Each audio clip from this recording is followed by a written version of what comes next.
Marcel. Thank you so much. I'm very excited to be here again. Are you complaining about the heat too, Marcel? Yes. Yeah, the humidity, the heat I can live with. It's the humidity that is uncomfortable, and actually part of the reason what we're going to talk about today, because humidity is the thing I struggle with. And we have this new rule in Spain for people who don't know that if you have air conditioning, you can't turn it any lower than 27 degrees. It actually doesn't do very much for it. But you go into some places now and they've got their air conditioning at 27 degrees to save electricity, and two big fans going to cool the air. Big time. I don't understand where the measurement, to be honest, for the 27 degrees comes from, because normal room temperature is 22 degrees, which is comfortable. 27, therefore, is going to be pretty warm, to be honest. So I think they basically want everyone to sort of marinate in a degree of sweat in an environment where everyone's at 27 degrees, but I personally, I don't quite know where it comes from. But I understand from an environmental standpoint, for sure, it makes sense to not have the AC units pumping out, getting it as cold as possible when possible. But you know, it's a tricky adjustment for sure.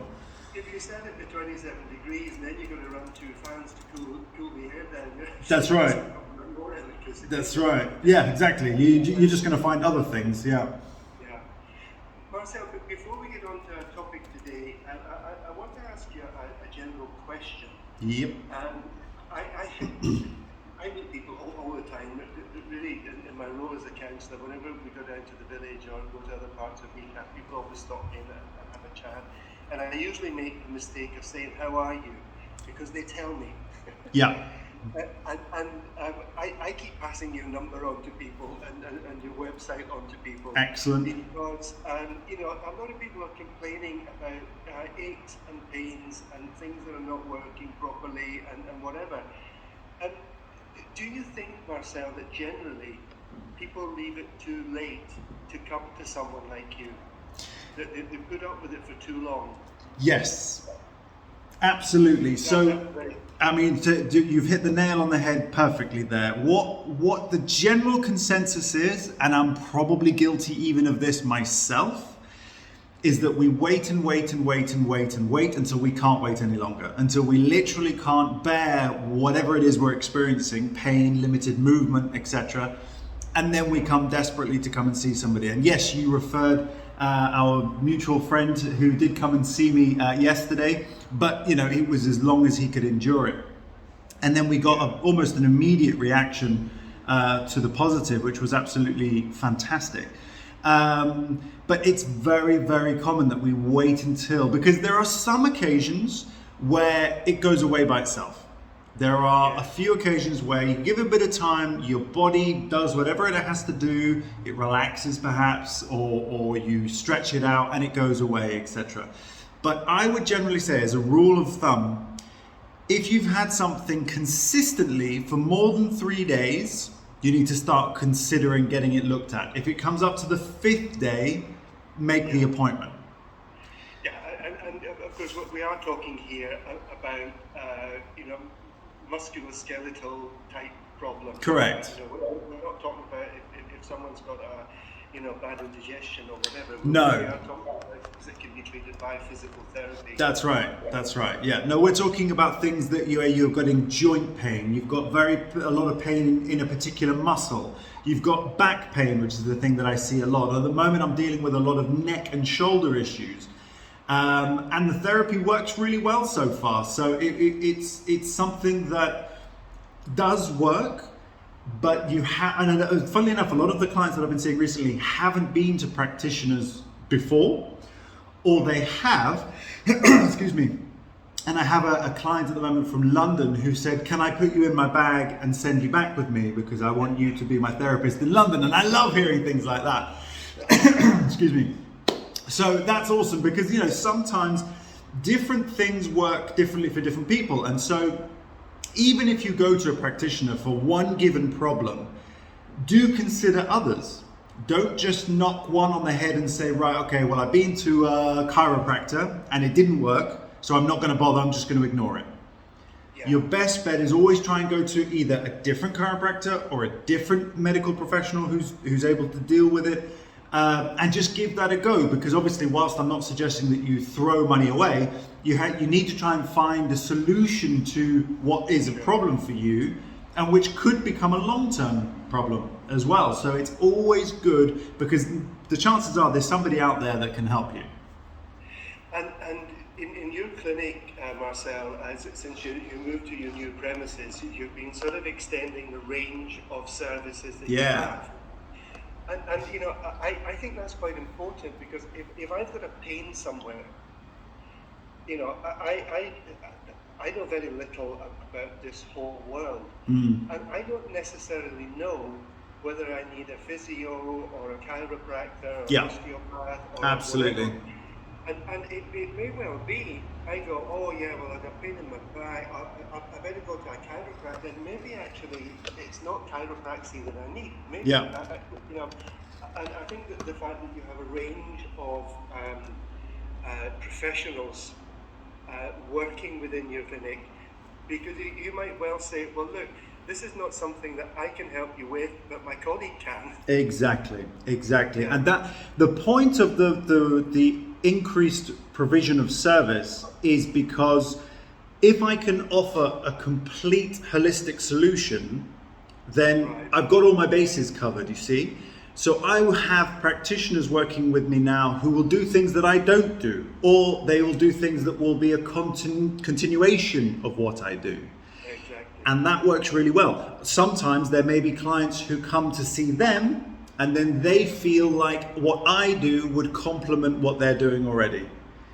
And that's this kind of cycle of service that I really wanted to create right from the beginning, and now having these premises allows me to do that, which means that, you know, I know, for example, that acupuncture can work amazingly well for some people.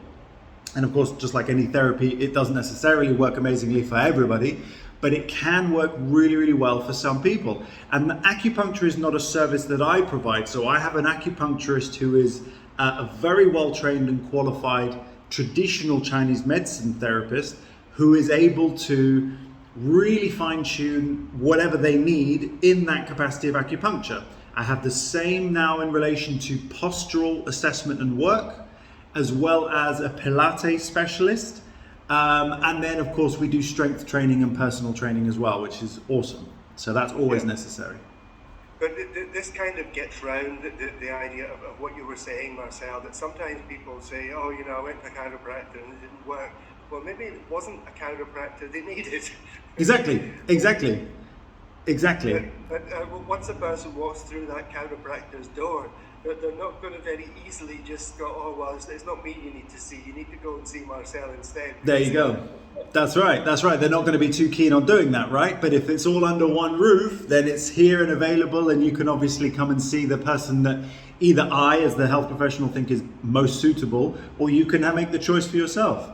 So, you know, that's exactly why, and thank you for mentioning, but that's exactly why we've increased the range available, because it just gives more choices back to the client to make sure that when they walk out the door, they feel like they're getting a solution to a problem, or perhaps even getting a solution to a problem that they didn't think could be changed. And we've experienced that already, which has been fantastic. Again, we've had a client who was having a huge problem with walking, a lot of pain, literally, shall I say, malformation in the feet.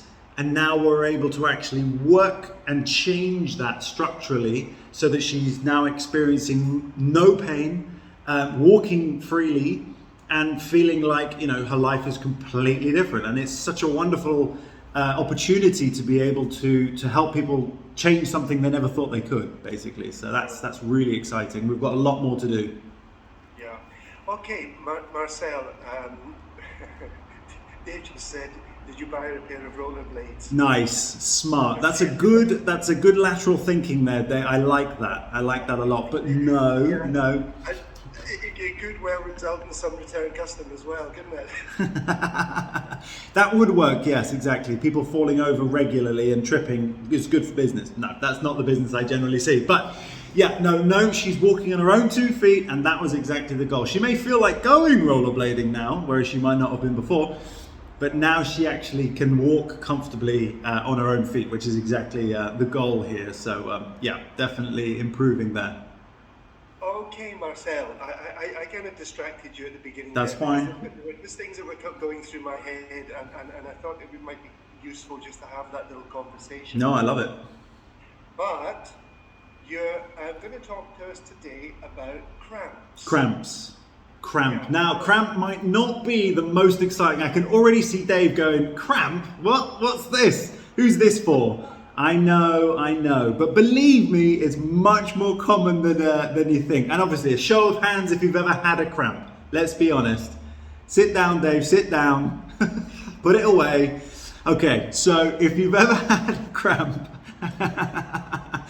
then you know what it feels like, okay? But if you don't, I'm gonna describe it for you, okay? So I'm gonna describe what muscle cramp feels like. And it's basically like a ball tightening up in a muscle. And the most common place for this to happen is your calf muscle. So a lot of people have, for example, particularly older clients will have had cramp in their calf muscle at night. And that's a very uncomfortable experience because it's so uncomfortable that it can actually wake you up. Which is, if you've ever had that, or if you're listening to this and you're thinking, my God, I've definitely had that, then that's a horrible thing to have happen. And there are things that you can do to alleviate it. But what I want to do is first talk about how you get it. And this is something that you, if you know about it, you can help to avoid getting it in the first place. Because a lot of people, once they get it, go, well, this is just something that I'm going to have to live with, which generally speaking, 8 times out of 10, it does resolve itself. And I'm not suggesting that every time, or if you get a cramp, you have to come and see somebody like me, but it would help, particularly if you're getting cramp regularly. But cramp tends to be more random. But to avoid cramp, there's a few things you need to know about the causes of it. Okay? So the causes of it can be very straightforward. So the causes are the most common and particularly relevant for right now is dehydration. So dehydration will play a big part in muscle cramping in any part of your body. It could be your upper back, it could be your arms, it could be your legs. It's most likely going to be in your legs because those are the big muscles and you use them a lot when you're walking. And the cause of that is usually because you're losing your electrolytes through sweat. Now, if anyone's not familiar with electrolytes, those are the simple bodies inside your body that allow processes to occur appropriately, or the metabolism to be maintained, or homeostasis, which is the official word, which is the correct processing of bodily function.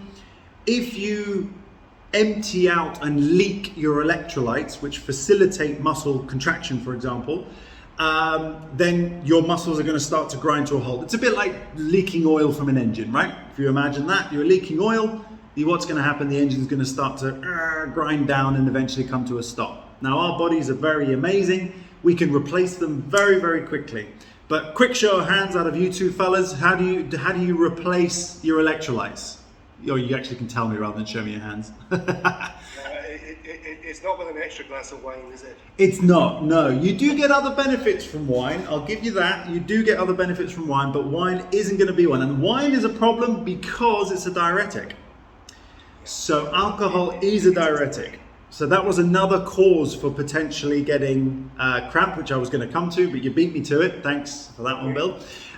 So wine is not useful in the capacity of replenishing electrolytes, but what you're looking for is effectively sodium and a little bit of sugar. So I don't know if anyone's familiar with the remedy for if you're particularly unwell or if you vomit, for example. It's very important to replace your electrolytes very, very quickly because you literally expel those if you vomit or if you have a loose bowel.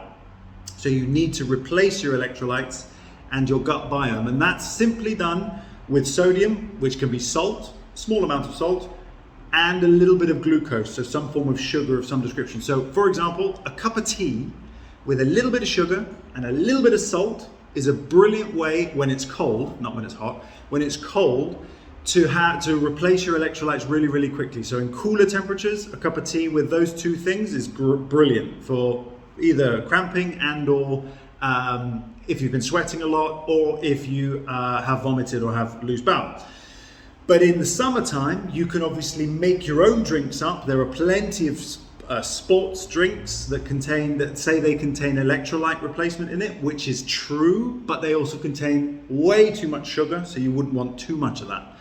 But if you've been out for a long walk, or you've sweat a lot from being physical, or even just sitting in a chair because you sweat sitting in a chair in this place, then you can replace that by having electrolytes as well, either a homemade brew or via a sports drink of some description. And that's a very simple solution.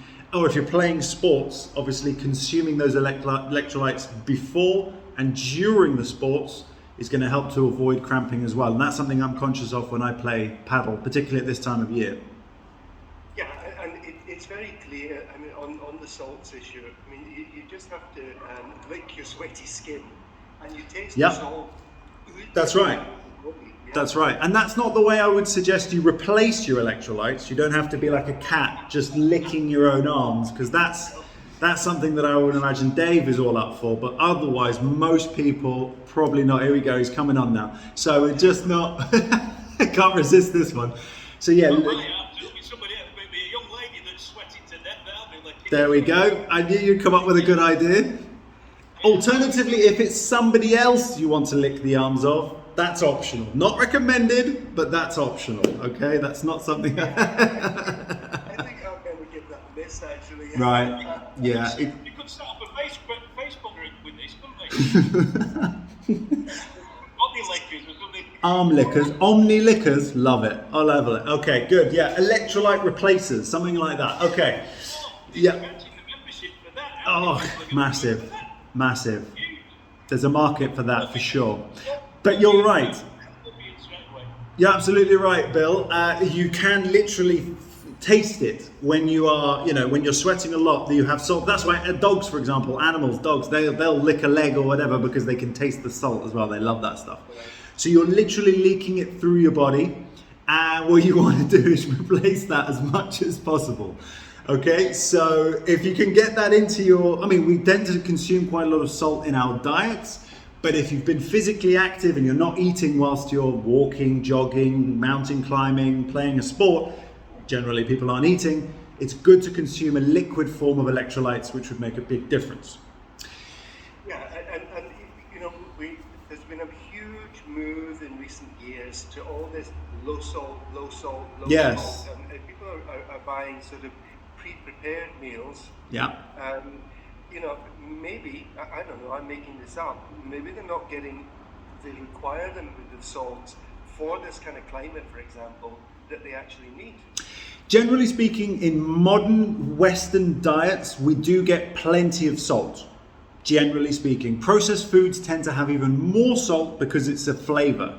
And because processed foods tend to contain less flavor because they're more processed, they have to add salt to add flavor. That's why they've had to then go full circle and cut down on the amount of sodium within processed foods because it was way higher than it should have been, because it just had to have some form of flavor. And salt can be an appealing flavor for most people. So getting access to salt is not necessarily a limitation unless you're on a very restricted diet. It's just that because we're sweating a lot more than we normally do, particularly in the summer, then our body becomes less or more deficient in it than normal, let's say in cooler temperatures or in wintertime.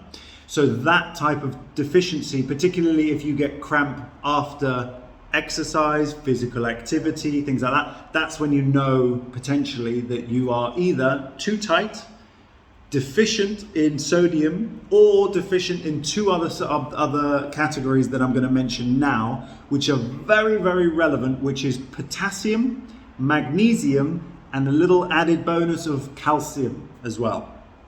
Right. So potassium, calcium, and magnesium, those are very interesting ones, because one of the big limiting factors is that you can actually get blocked via your medication. So there are certain medications that will block the absorption of those minerals, which can then translate to a side effect being cramping. So Right. if you're a So person, you- go on, sorry. option.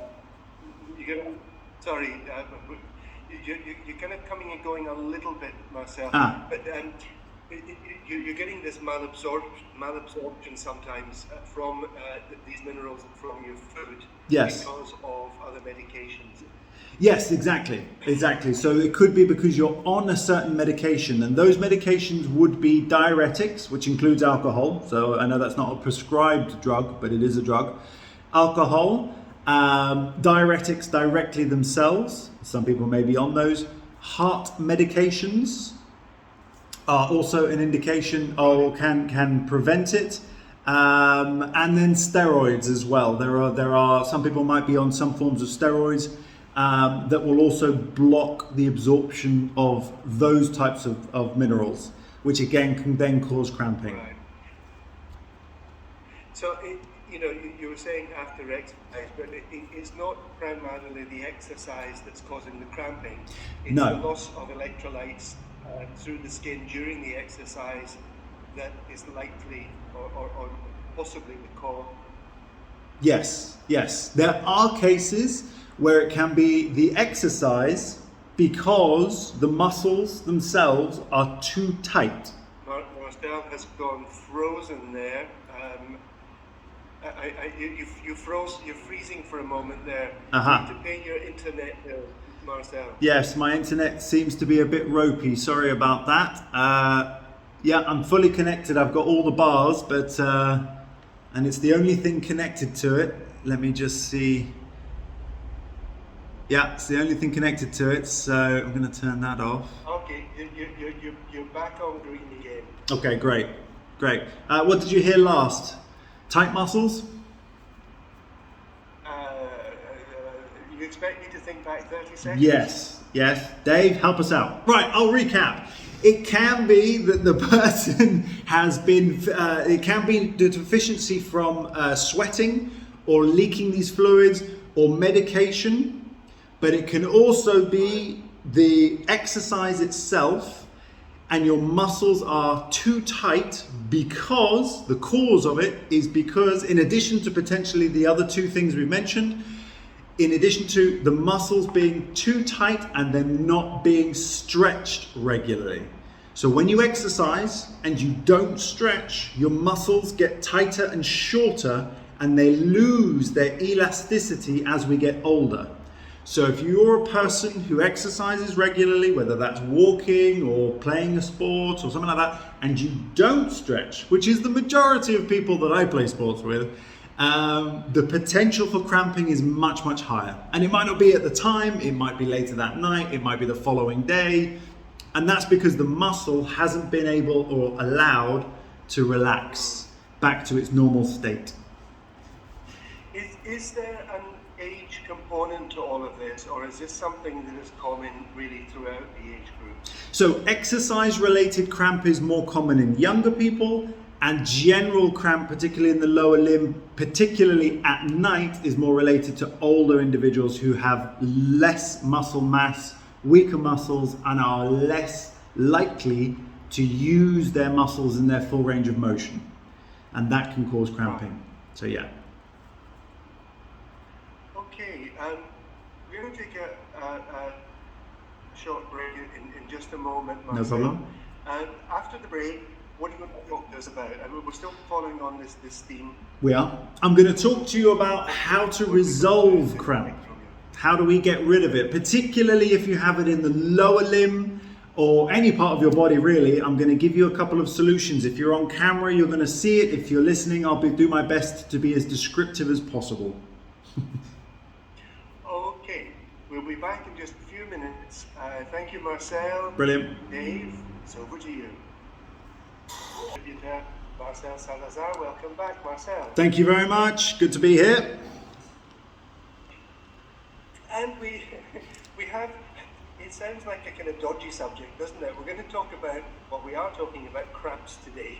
And you've been explaining to us, Marcel, you get after a strong Indian curry, is it? Well, now, so here we're talking about a different kind of cramp, and if we want to go on to different types of cramps, there are gastro cramps and there are menstrual cramps as well. Now, I'm not sure that we're all qualified enough to go into detail about menstrual cramps. I know we've all been around it, but we haven't necessarily experienced them ourselves. Maybe Dave, but I don't know. So it's not really something we're qualified to discuss, but the causes of them obviously is the preparation of something important. But gastral cramps, again, similarly, is quite fundamentally your abdomen, your gut, reacting negatively, potentially to a curry, potentially to some form of food that you've had, that obviously means that it isn't agreeing with you, or it could be that you've got an allergy. But that is fundamentally also a contraction within the abdominal wall in smooth muscle that's freaking out about whatever it is that you've eaten. It could be also acid, which is slightly different. So yeah. Right. So we aren't really talking about muscular in the sort of limbs, aren't we? That's yes. Really what we're focusing yes. on. Yeah. That's much more common. Mm-hmm. I have to say that well, the two things. I think I can only ever remember getting cramps in my legs, and this still does happen to me from time to time, in my feet. Yes. And it's usually when I'm in bed, stretched out, and I don't know, it feels like I turned something the wrong way. Yep. And my foot goes into a kind of cramp spasm. Yes. And is that on the underside of your foot? Oh, you froze there. Is that on the underside of your foot? On the underside, yeah. So that is related to the calf muscle. So, and that's really common. What you've described is really common, is that you'll stretch your toes away from you, and then either your calf will cramp or your underside of your foot will cramp, and then you're like and then you have to move. Yeah. And the solution. Is it the same cause though, Marcel? Yes, it's very well. That's going to be at night time. That's going to be related to circulation, because circulation reduces massively at night time, of course, and in particular to the periphery. So your feet, your lower legs, and your feet are about as far away from your heart as it's going to get, and so that's where the blood flow has been reduced. Now I know that you do a lot of walking, so the chances are it's not that your muscles are weak. It is more that potentially, probably after the walking, you didn't necessarily stretch your calf muscle out. I think that's highly likely. Right. And I think that's highly likely as well, based on what you've told me before. So then imagine you've walked that muscle has been working all day long, contracting, shortening, working, pumping, and all that, and then you stop. And instead of winding down that muscle and allowing it to relax and open back out again, it stays like that. And then you go to bed and the circulation reduces, the oil stops pumping around that wonderful engine that is your calf muscle, and then suddenly you switch it on because you stretch or you move or you have a dream and you contract that muscle maximally without even thinking about it, and suddenly it spasms. And that can happen under the foot or in the calf. They're both connected. Right. Okay. Yeah, and that's what happens. So we've talked about the causes, and I think most people can relate to what you're talking about, you know. Yep. Trace elements like potassium and magnesium, perhaps being low. So what do you do? What do you do? Right, Yep. and you get this golf ball stuck in the back of your calf. Yep. Exactly. So the first thing to do, if you're lying in bed and you feel the golf ball in your calf muscle, is bring your toes upwards towards your knees. Okay. So you go the opposite direction of what has caused the contraction, the spasm, the cramp. So you bring your toes upwards, right up towards your knees, and push your heels away from you. And what that's going to do is it's going to stretch the calf muscle and the muscle beneath the calf muscle called the soleus muscle, and that's going to start the process. But that might not be enough, because when the contraction or the spasm is on, that can be very strong, and it can actually, you may notice that one foot doesn't go as far as the other one. You may have one back here and the other one halfway. because the muscle is holding on so tight, it won't let you flex at the ankle, it's called. So then what you want to do is you're going to have to get up and out of the bed, and if you can put your feet firstly flat on the floor, first of all, and put some weight on them, and just literally your foot in a natural position with your body weight will start to stretch it. And then to increase the stretch, you put the affected leg behind and drop your heel. So then you're stretching that muscle even more. Yeah, I'm doing that as we're talking, and I can feel it on the back of my calf. That's it. Yeah. Exactly. If you can all do that whilst we're talking, or if you're watching, that's a great idea. You'll feel that stretch even in a seated position, but if you're standing, you'll feel it even more. The other thing you can do, once you've done that and you've held that stretch for about 15 to 20 seconds, you'll probably start to feel it coming down a little bit, switching off. Now there's two things you can do thereafter. You can do it again, but you can also sit down, bring the leg on top of the other if you can, so as if cross-legged, and try and push that hard ball, literally releasing that ball with your thumbs. You can use your hands, if it's too painful with your thumbs, you can use your hands to move up and down the muscle, and that will help to release that muscle and relax that particular golf ball that's in there. It can be uncomfortable, it can be quite painful. If you move your foot at the same time as you're doing that, you're going to feel the muscle contracting and relaxing, contracting, relaxing, and that's going to be quite intense, but it will get the blood flowing and it will ease off over time. In addition to that, if you have access to magnesium spray, this is really effective at prevention as well as treatment. So I have, for example, in clinic, I actually recommend and sell a magnesium from the Dead Sea, which is an oil, and you can spray it directly on whatever body part is causing you problems. So it could be the bicep, it could be the shoulder, it could be your quad, it could be your calf muscle. And if you're experiencing it at the time, you can put it straight on there. When you are deficient in magnesium, your skin will literally tingle. Literally tingle, so wherever you put it. You might not feel any tingling, which is fine, but after about 5 minutes, you can also, you'll find that it eases off the cramping as well. So that means you could also put this spray on. If you're prone to cramping, you could put the spray on every time before you go to bed. Yeah, well, you actually recommended that to me when I had a problem with my knees, and I did use it, and I have to say, you're not aware of it doing anything. No. You are aware, as you say, 5, maybe 10 minutes later, all of a sudden you think, oh, that's eased off. It's feeling a lot better. Fantastic. And that's exactly it. You're not necessarily aware. It's not instantaneous. You're not feeling anything tremendous in the area, but later on you've forgotten about it, and then you're like, oh wow, actually that feels completely relaxed, etc. And that's the nature of prevention. And it goes back to the question that you asked me before, which is, when do people come to me? And it's rarely to prevent a problem. It's more often to deal with the problem that's become apparent right now. I know Dave's been dealing with a back problem that he's been ignoring for at least 20 years. So, I mean, that's exactly the kind of thing we're dealing with here. So, if you can prevent it, that is, if you feel you have a weakness or imbalance in your body, it's better to do something about it preemptively before it even becomes a problem, and then it'll probably be resolved much quicker.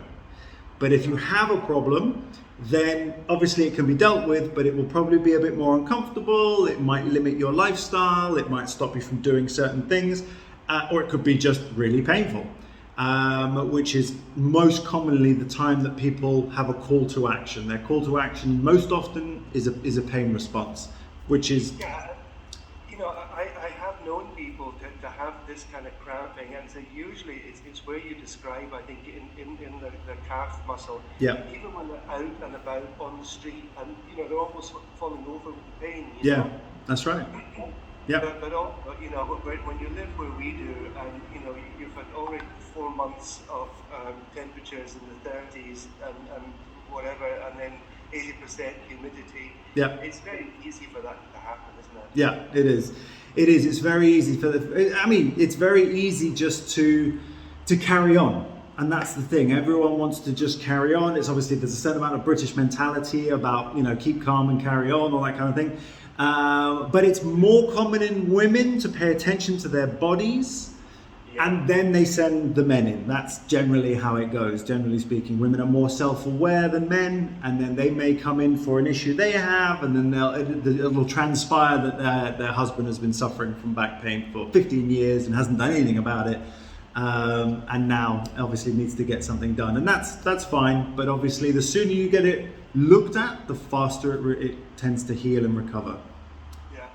Can I ask you something about salt, Marcel? Because my wife has this mania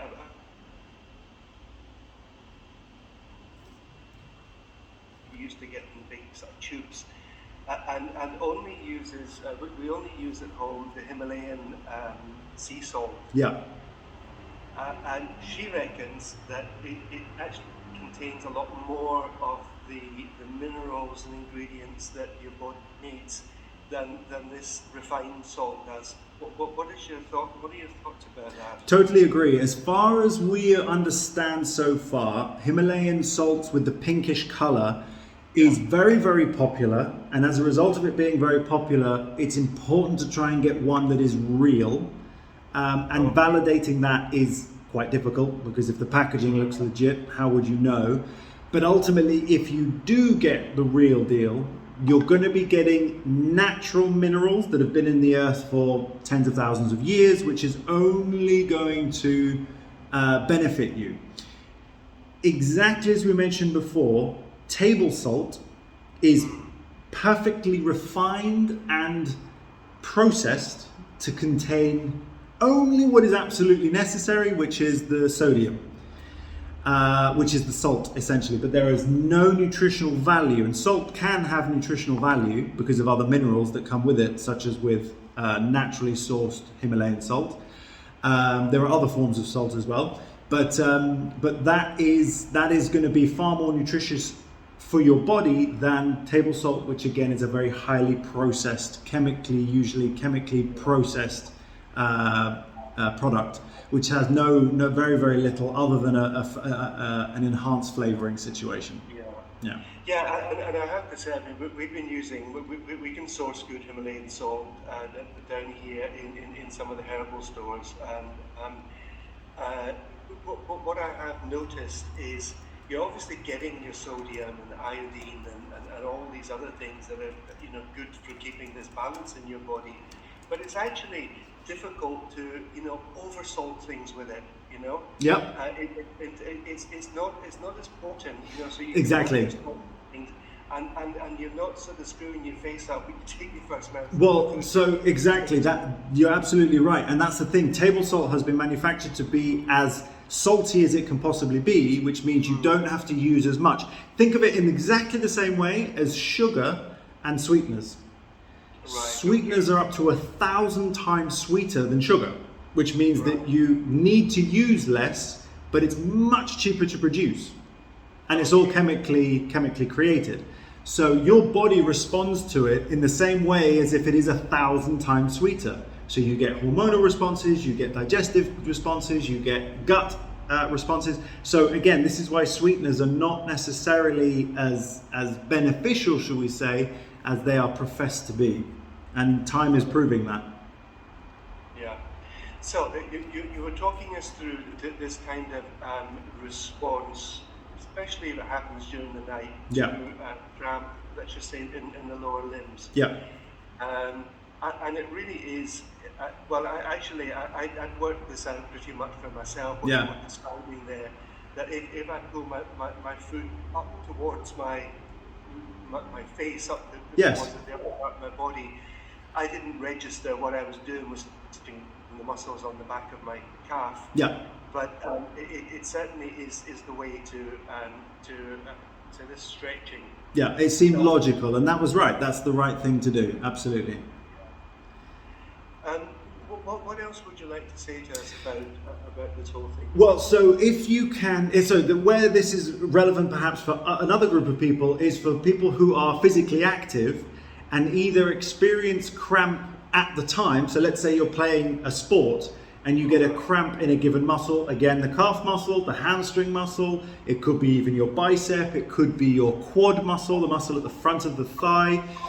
The point of this is to try to release it as quickly as possible by going in the opposite direction that caused the cramp. So for example, some people, if they're lying, let's say on their stomach on the beach, they bend their knee, bringing their heel to their bum, and they suddenly get a cramp in the back of their leg or in the hamstring muscle. What you're going to want to do is straighten your leg as much as possible, probably turn over and lift your leg up, and that's going to stretch out that hamstring muscle more so that you can then go the opposite direction of where the spasm is happening.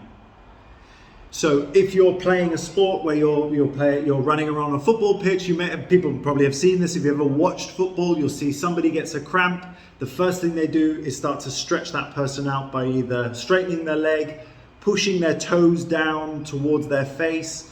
That type of thing will alleviate cramping that happens. And where we see cramping in sports is after 90 minutes, usually in extra time. And actually football players are a lot fitter now than they used to be. Back in the day, as you know, the average warm-up was a cigarette and a quick fry-up. So as a result, after 90 minutes, these players are puffing and panting, they're carrying their beer bellies, they're looking for the next pint, but as a result, their muscles are also cramping intensely and they can barely run because of the cramping. Nowadays, of course, because of the diet, nutrition, the awareness, the electrolyte replacement throughout the match and at halftime, they can carry on through to 120 minutes or more. So, there's a huge disparity, but that comes down to flexibility, electrolyte replacement, stretching, and the nutrition as well that they're all taking on board. So this still exists, but if you take better care of yourself and plan to prevent it, then it can make a huge difference. And I have clients who get regular cramping. And if you get regular cramping, it's definitely something that you can get addressed either by a health professional, or it can be an indication of something more severe. Don't ignore cramping or muscle tremors if they are happening on a regular basis. So what I mean by that is, obviously, if you are getting cramp maybe every day or a couple of times a day, or if you're limping, then it's going to be important that you get this addressed either by a health professional or by a doctor, who can obviously assess whether there's any other issues or conditions going on. Possibly, if you're on medication, there could be some interaction issues happening there. There are some things you can absolutely do with somebody like me, but if that doesn't resolve it, then you might need to get this looked at to find out whether there's a blood test necessary or some other form of health-related issue that needs to be addressed. Marcel, do you think that, for those who are listening from warm countries, or at least warm in the summer countries, do you think that perhaps we don't take enough care about what we put into our bodies during these warm months? I mean, I see people having an English breakfast with a glass of beer in some of the cafes. I think that's strong. That's good, That's a solid effort. Yeah. It's got something to it. I've even seen them having a glass of wine with the fried breakfast as well. Well, what it does do, I'll tell you what it will do. When I say solid, what I mean by that is that's a solid effort in your fast tracking to solid arteries. So, that might not be something that you want to look for necessarily, but having blocked arteries is not ideal for your blood pressure, for your heart, for your brain, those types of things. So you're right. But unfortunately, the English breakfast generally is, I think everyone now knows that it is something that should be treated as a treat and had on a rare basis, because there's nothing really too good for you on a regular basis. Every now and then, once a month, once every 6 weeks, something like that. Dave's looking like he wants to cry. It's not something that should be considered ideally part of a regular diet, just because there's too many trans fats, there's too many things in there that aren't going to be nourishing your body, and if they get stuck in your bloodstream, then they'll create blockages, which can lead to all sorts of health-related issues. Yeah, well, I have to say that I don't mind a sort of English type breakfast from time to time, but it's more in the winter than in the summer. Right. But what I was thinking is that people do, oh, I'm really thirsty, I'll have a beer. Yeah. Oh, that was great, I'll have another beer. Yeah. And it is to some extent, part of the culture down here. When you're thirsty, you have a beer. And yeah, I know a lot of people carry a bottle of water around with them, but sitting down in a cafe or in a restaurant and having a beer in the summer is kind of normal, isn't it? It is, and I'll tell you why the beer is quite satisfying. And this is something that I found in myself as well, because I don't mind the odd Canya here and there. I quite like a nice, cool, refreshing drink, particularly if I played sport. But what it is, it's not the beer itself; it's the carbonation. If you have carbonated cold water, it's almost the same. The satisfaction on the tongue is almost the same. Of course, some people enjoy the alcohol as well, but the feeling is very similar if you just have even a flavored fizzy water or something like that. Again, which is why people enjoy Cokes and Sprite and whatever. That's going to be laced with all sorts of stuff, but it's the carbonation. And if you have carbonated water, even with a little bit of flavoring, whatever, that's way better for you than any beer or any Coke or any Sprite is going to be than if you were to have one of those. So that's a solution to a potential problem if you find that you're only having beers, unless of course the agenda is to go out and have beers. And alcohol is one of those things that will contribute to, as a diuretic, that will contribute to calf issues, particularly at night, and it can also lead to other issues that can have a huge impact on your health, relating to crystallization in the lower limb. But Marcel, you're going to have a job convincing the tourists that come over here and get a pint for €3 that drinking less beer is a good thing. Correct. That's an uphill struggle that I'm not looking to take those people on. If they want to enjoy a beer, it can't be resisted. It just means that be aware that your chances of getting a little bit of cramp, particularly if you're over the age of 50, is probably higher.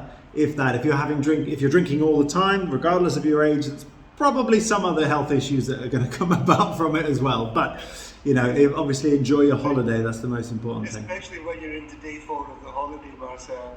That's right. Day 4 of the consistent day 4 of the holiday. That's a pretty serious commitment to it. So yeah, that's a different thing altogether. Yeah, absolutely. Marcel, we've got just a couple of minutes left. Yep. And I thought perhaps you'd like to give out your your details, because you do have a Facebook page where I do. Put these podcasts up. But you also have other stuff about strength training and all sorts of stuff. Yeah. Do you want to give information about that, Marcel? Sure, I'd love to. Thank you. Yeah. So I have a number of platforms. I'm on Facebook, I'm on Instagram, and I also have a YouTube channel as well. The YouTube channel is going to be under development now to provide a lot more informative information about things like this topic. This radio show will be going up there. All our previous radio shows as podcasts are up there too. My website, which is very straightforward, is strongforlife.me, meaning me, or you can type in strongforlife.es if you prefer to be a Spanish person. But you will find more information about me, more information about the services we provide, as well as our prices, and indeed my location here in Calypso, Calahonda, where you can obviously come and visit our facility and obviously receive treatment as well. So numerous platforms whereby you can book in. And I also have an online diary, which a lot of people seem to like, actually. A lot of people like my online booking system. So that exists too. Indeed. Marcel, time is almost up. Can I thank you again for joining us? It's always good value having you with us, because we get the subject you choose, but we also get to talk about other stuff. Thank you so much, Marcel. No problem. Thank you so much. Another month? Yes, please. That would be great. I would love that very much. Thank you to everyone who's been listening in today. Thank you to Dave, our producer in France. Have a great weekend, everyone. Keep hydrated. Thank you so much for watching. I hope you enjoyed the video, and be sure to tune in for the next one very, very soon. Obviously, we do these once a month. Hope you got some value. Don't forget to like and subscribe this video. And if you have any questions or you'd like to know anything else, then please do let me know. And I will get back to you as soon as I can, either in the comments or having responded to you directly. You can message me as well. Thanks so much. See you in the next one.